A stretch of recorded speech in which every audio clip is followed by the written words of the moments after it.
So today, I want to talk about the bee within you. Yeah, that's right, the bee, like a bumblebee. That's what our life is like.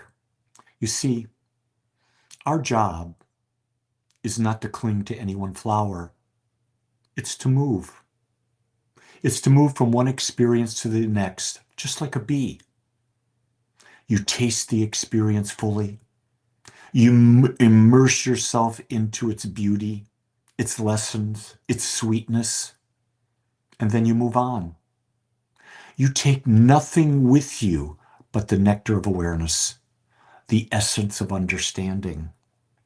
Life blossoms endlessly when you let each moment pollinate your soul with awareness.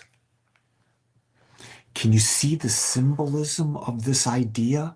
It came to me this morning as I was writing my thought. I said, a bee? Where'd that come from? But it makes perfectly sense. The bee goes to a flower. It's attracted to the flower. It gets the pollen from the flower. It doesn't remain attached to that flower. It goes to the next flower. It takes with it what? Only the pollen it gathered, only that which will serve it, creating more life by pollinating things. So if you start to think of yourself as a bee, we move from one experience to another. And every experience, believe it or not, is there to awaken us to the idea that there's a divinity within us, an infinite beingness, consciousness, pure awareness. And the more we awaken to that, the more free we become because we're no longer attached to our body, our minds, to the past events, to other people. We realize that they serve a purpose and we take from it the awareness we gather from it and we move forward. Wow, when you think about it, what an analogy. Every experience in every day is an opportunity to fully engage with life and take from it a higher level of awareness. When I woke up today, I realized I looked at my calendar to see what I had on my agenda. And obviously it's a Sunday, so I did my meditations. I'm doing this, and then I do a Sunday service a little later. But then I have a memorial service for someone very dear to me. A person who was very much instrumental in the building of Agape. And I think about Debbie. I think about her with love. But from her, I take the sweetness of life that she brought while she was with me at Agape. And I can gently release the idea of a physical body and just take the goodness of her so that she lives with me in my heart as a part of my new awareness. Because here's something that life teaches you. Death gives life meaning. Without death, there would be no meaning.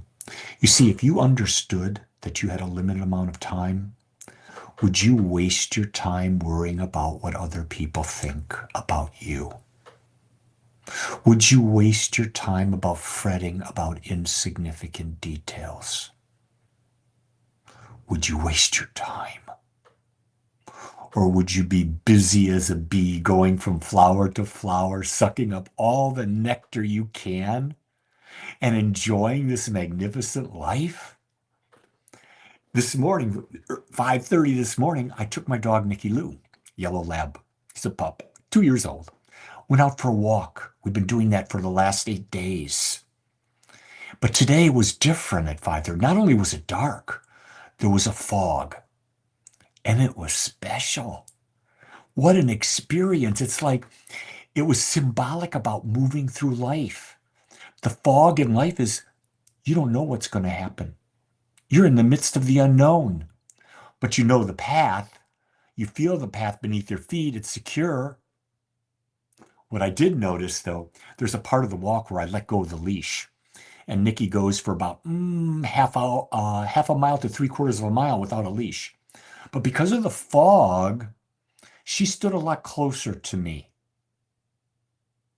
So for her, she was aware that there was confusion, I'm going to use the word out there. And so she knew that she could trust me. She knows I'm her human. My wife and my son are her humans, but I'm her human. And so by her staying with me, she felt secure. Well, think about your path. There's a divine power in you. That's not your human, that's your God presence. And all you got to do is stay close to it. Stay close to it, go flower to flower, bring up the nectar, get that awareness, and keep going because it only gets better and better and better. It's all in your attitude. It's all in how you choose to see life. Remember, I tend to think choosing to see life as a bee makes a lot of sense now. And with that, let's buzz together. Bzzz. I know, corny. Who cares?